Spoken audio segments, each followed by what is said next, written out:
This summer, the school district's transportation department launched a new program giving 2 student interns the opportunity to learn firsthand what it takes to keep our buses on the road.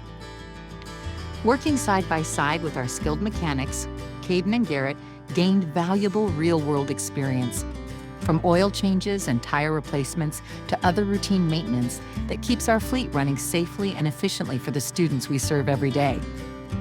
This pilot program is more than just turning wrenches. It's about building skills, opening career pathways, and investing in the next generation of our workforce. A big thank you to Caden and Garrett for their hard work, and to our transportation department for driving this program forward. What they're going to do in the real world. They're coming from KTEC, so they're interested in this for an income, for a living, and it lets them see what it's really like to work somewhere with other people and to do the hands-on work.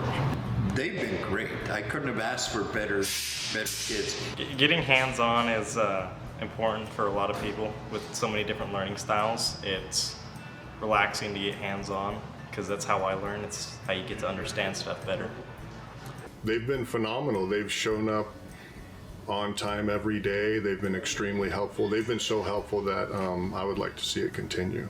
It's been a lot of work, 40 hours a week, the whole summer, and it's been great. A lot of experience, and these mechanics know what they're doing, and they're teaching you.